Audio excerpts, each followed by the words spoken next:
Welcome to my channel where we discuss everything and all things politics, especially about the 2023 presidential election held in Nigeria on February 25, 2023, in which INEC on March 1st, 2023 declared President Bola Ahmed Tinubu, the presidential candidate of the All Progressive Congress, as the winner of the election.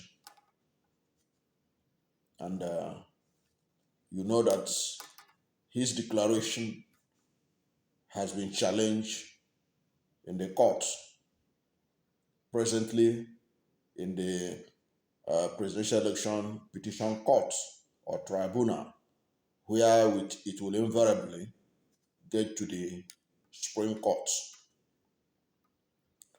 Now, part of the closing process of the first round of these litigations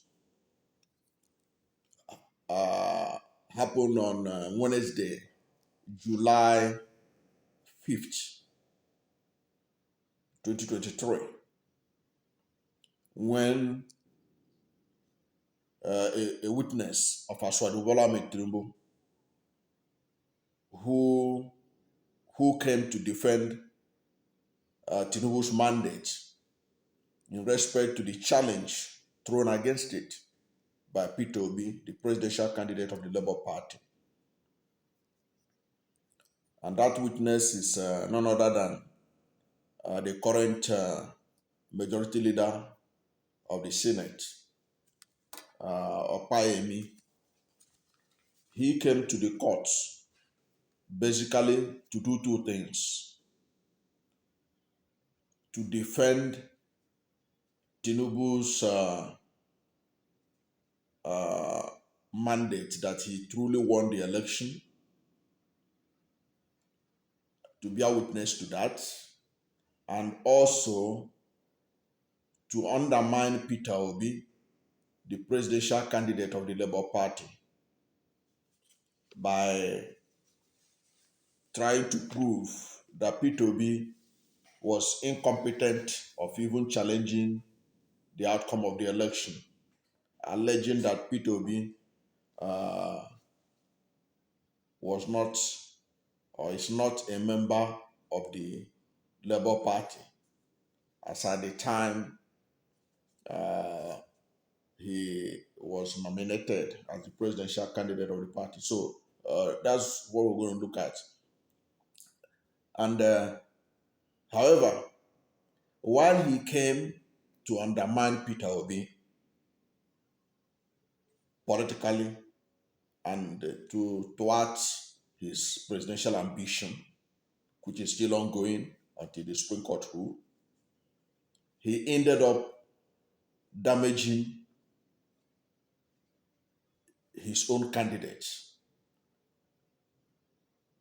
And that damage, we are going to look at it effectively because the implication of what he said in the court is what we're going to talk about here. And I will advise you to have a pen and a paper. And if you have a copy of the Nigerian Constitution, to put it by your side. The Constitution of Nigeria is written in English, in a very understandable language that all of us as citizens should be able to read it, understand it, comprehend it, without legal complications that you may get, or interpretations that you may get from different legal minds. But these are written in English language. So get pen and paper so that we follow each other, what's going on, and you will see where we are heading to, and why I believe strongly that this witness undermined President Bola Ahmed Tinubu and may mark the beginning of his of the Waterloo for him. His Waterloo. May mark his Waterloo. Don't make no mistake about it. Now, let's go. And if you are new to my channel, you have not yet subscribed to my channel, please subscribe to my channel. Hit the subscription button, hit the notification bell.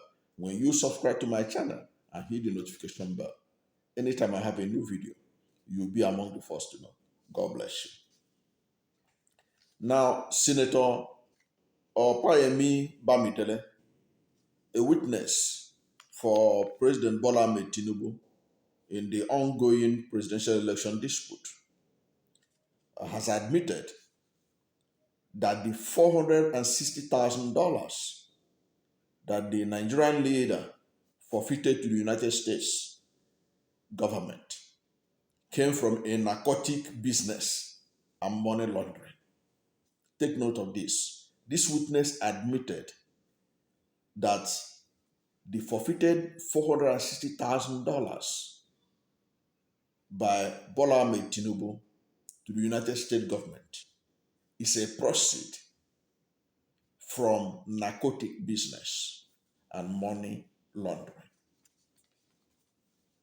Mr. Bamidele, who is a politician from Ekiti State and a long-time protege of Tinubu, was at the Election Petition Tribunal on Wednesday, July 5th. Wednesday, July 5th in Abuja to give a testimony against Peter Obi, the presidential candidate of the opposition Labour Party. Bamidele, while being led in his testimony by a senior advocate of Nigeria, Latif Fagbemi, said Obi joined the opposition Labour Party while he was still holding his membership of the People's Democratic Party, another opposition party. Among other documents Mr. Bamidele tendered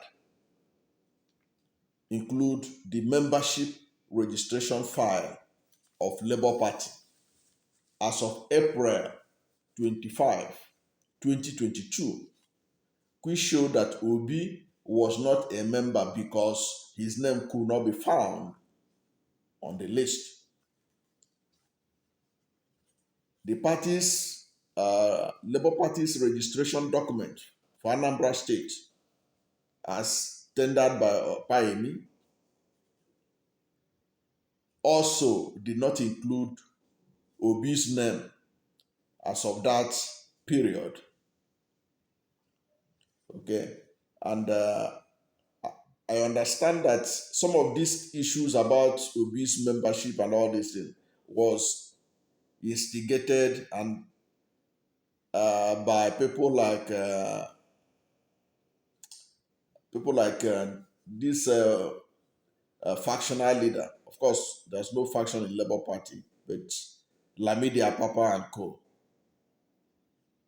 They are land that they work for APC.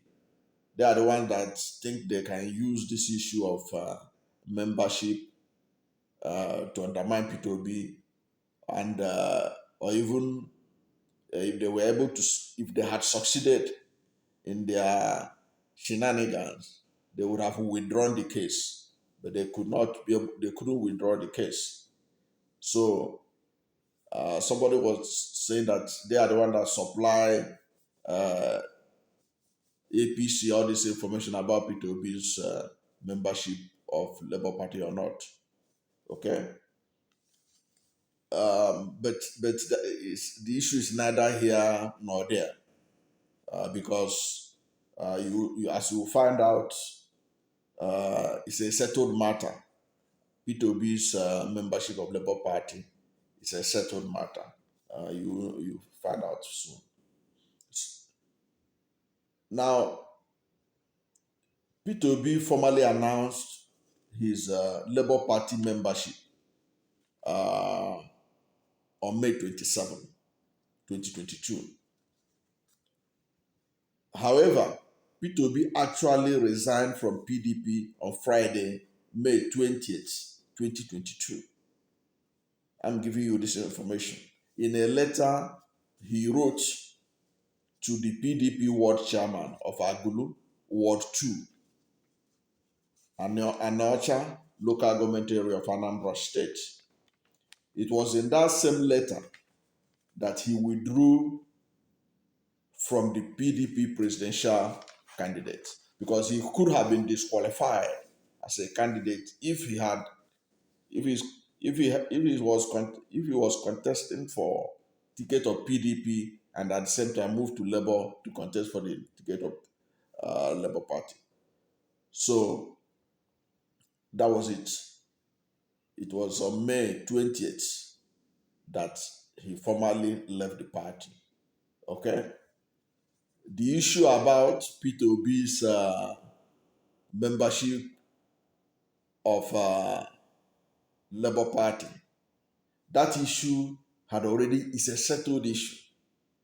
It makes no sense for Tinubu and his people to bring it up again because if you are obedient, you don't even have to bother yourself about this because the Abuja division of the Court of Appeal has settled the matter when it was brought before it. And the court ruled that Obi did not violate any electoral law. I think that matter was brought by one obscure political party, one of those parties that are planted by the ruling party to distract any threat from other emerging parties.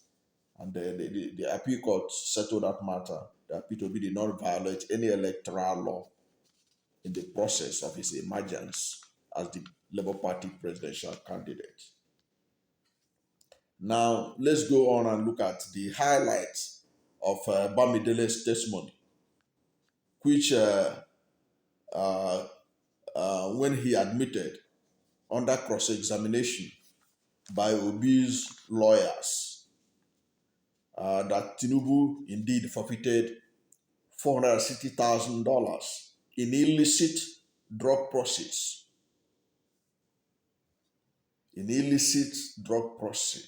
So take note of all these terminologies. Now, the case occurred in the United States in the 1990s when Tinubu was living in Chicago. Now, as Bola Ahmed Tinubu had declined to address the forfeiture for several years, despite his domination of headlines in the run-up to the presidential election on February 25. But this particular issue had been on and on and on and on about his forfeiture of $460,000 right from the time when Chief Gani Fawemi, senior advocate of Nigeria of blessed memory, who had challenged Tinubu's integrity to continue to remain the governor of Lagos State. These issues had been coming up, but it has never been so addressed as it is now because Tinubu wanted to have the most coveted prize in Nigeria, which of course has to come with a price. Your integrity has to be looked at very well and challenged because it is not a small thing to want to be the president of the Federal Republic of Nigeria. There are legal processes, legal scrutinies that goes with it. Now, at the courts on Wednesday, Liviu Zugwu, senior advocate of Nigeria, that is handling Peter Obi's case, one of the top lawyers handling Peter Obi's case.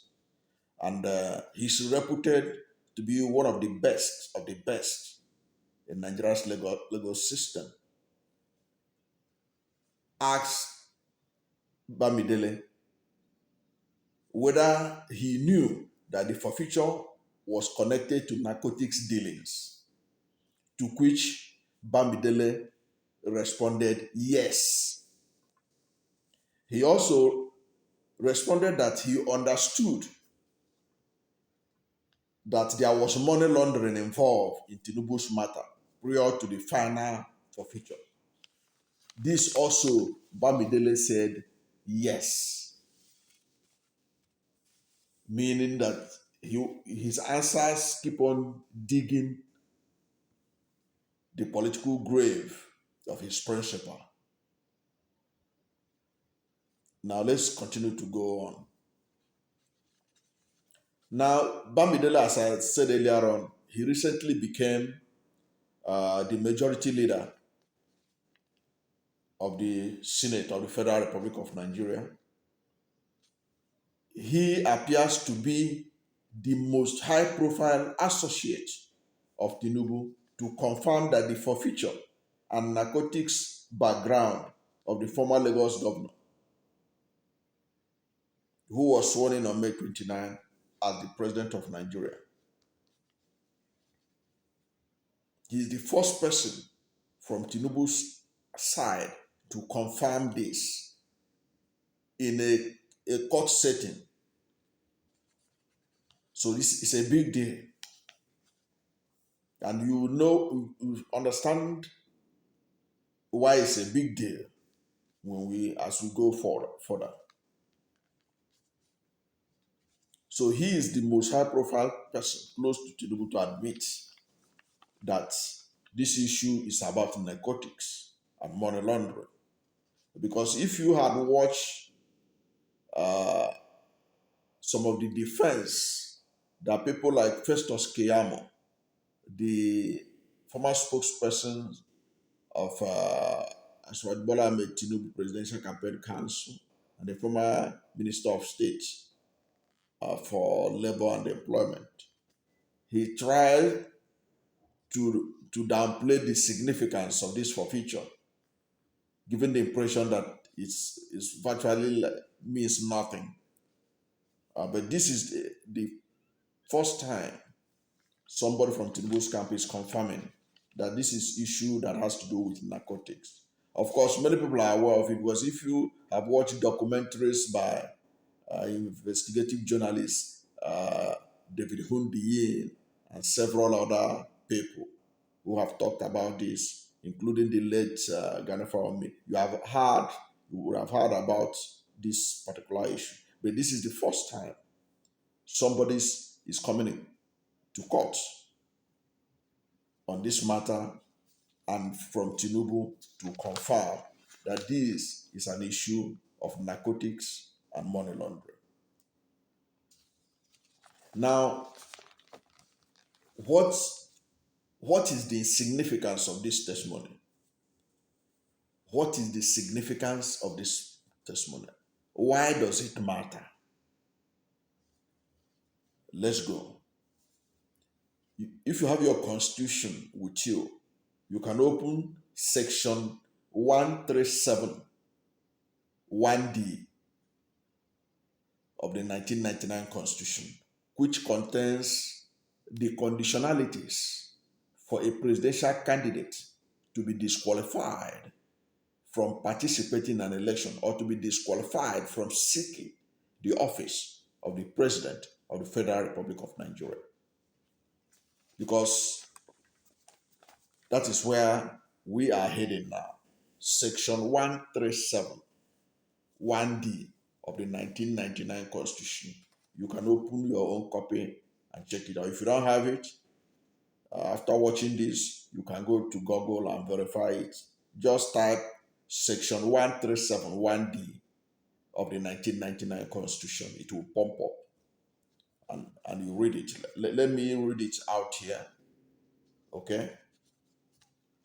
A person shall not be qualified for election to the office of president if D, he is under a sentence of death imposed by any competent court of law or tribunal in Nigeria, or a sentence of imprisonment or fine for any offense involving dishonesty or fraud by whatever name called, or for any other offense imposed in him by any court or tribunal, or substituted by a competent authority for any other offense imposed on him by such a court or tribunal.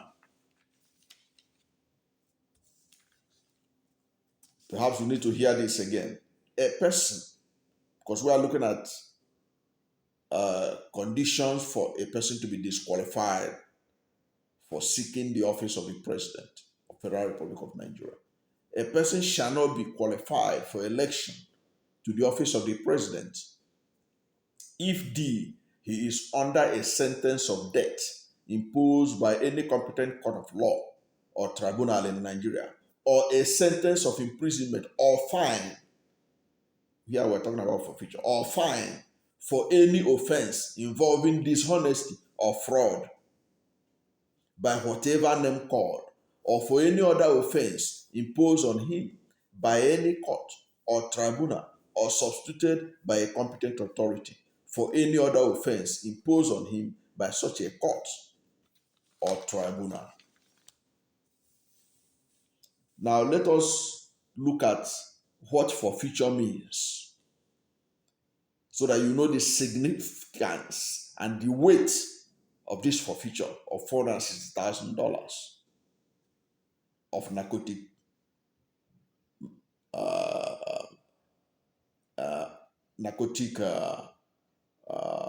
linked money. In 2014, the Supreme Court of the Federal Republic of Nigeria defined forfeiture as punishment for an offense under Nigerian criminal status. In Nigerian criminal status, forfeiture is a criminal offense. It's an offense under Nigerian criminal statutes. Now let us go further to see how the Supreme Court, in their own words, define forfeiture. Okay, let us continue to explore it. This is in 2014 that the Supreme Court is defining forfeiture. The word forfeiture means the divestiture of property without compensation, the loss of a right, privilege, or property because of a crime. When you forfeit, it's because you have committed a crime. Breach of obligation or neglect of duty. The court means the Supreme Court ruled on January 17, 2014 in Mohammed Abacha versus the federal government of Nigeria.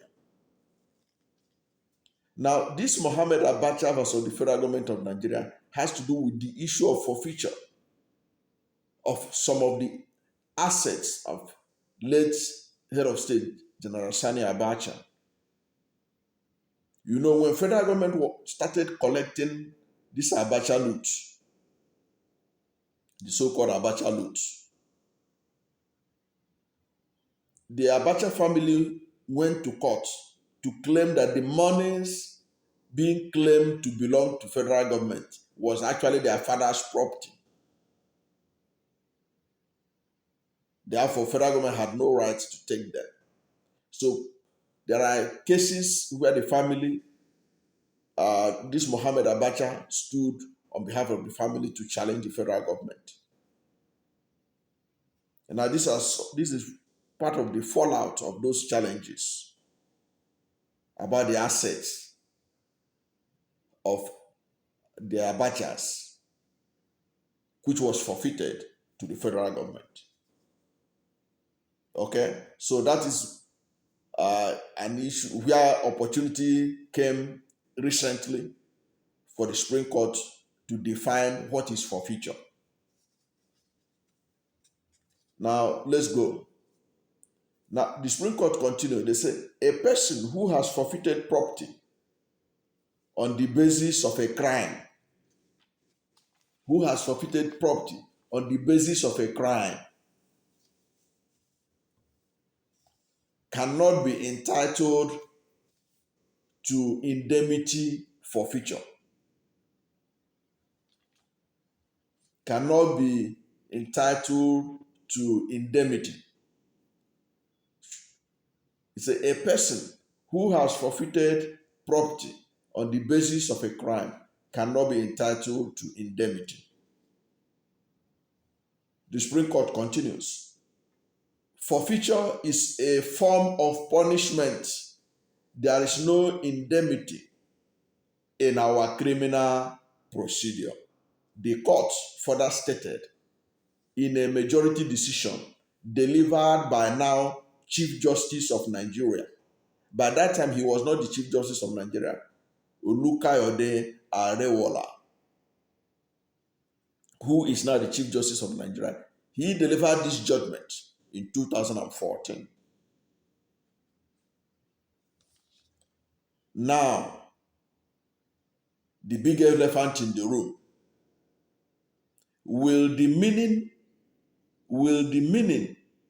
of forfeiture as defined by the Supreme Court be different in 2023 from what it was in 2014? Now, if it remains the same, if the Supreme Court interprets forfeiture in 2023, in looking at this as President Bola Ahmed Tinubu's case, with what it wrote or defined in 2014, then those who prophesize that the dates for the inauguration of presidents of Nigeria since 1999 is about to be altered. You know that since 1999, for anyone to be sworn in as president of Nigeria, he's always sworn in on May 29. Now, it may be altered if the Supreme Court looked at forfeiture in 2023 with the eye it looked at forfeiture in 2014. And the person who altered Nigeria's governorship swearing in days, Peter Obi, is about to do the same in the area of the presidency. You know, before Peter Obi, every governor in Nigeria and every state in Nigeria swore in their governor on May 29th. Until Peter Obi, former governor of Anambra State, went to court to challenge the election of Chris Ngige as governor of Anambra State under the platform of the People's Democratic Party. He was in court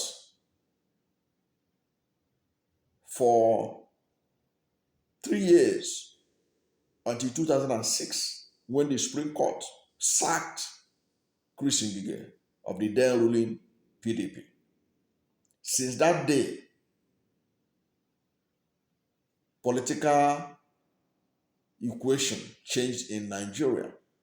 He was the person that opened the eyes of Nigerians that Supreme Court can overturn the governorship election of the ruling party. It was when Obi did it that then it began to happen in the Southwest. And that was when the power of Tinubu began to rise as a political force. Because one by one, Tinubu was helping his party members to recover governorship positions through the Supreme Court against the PDP. He was able to do it. They did it successfully in Ekiti State. in Osun State. And today, because of Peter Obi's going to court to reclaim his mandate, we have staggered election for governorship elections in states like Edo State, in in Ekiti State, in Osun State. Now it has extended to Imo State, Bayelsa State, and what have you.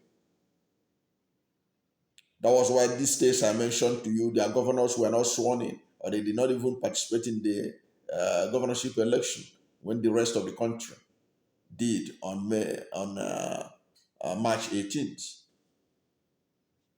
Now it appears the same thing is about to happen.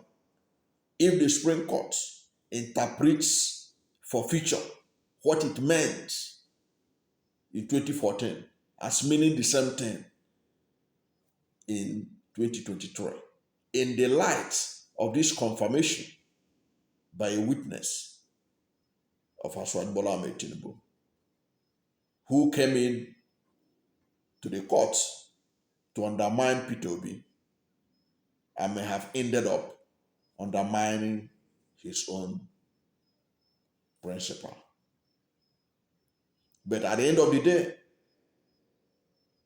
the ball is in the court of the justices of the appeal court first, who are pretending over the Election Petition Tribunal matter in the first instance before it will move to the Supreme Court. Make no mistake about it, this matter will be settled in the Supreme Court.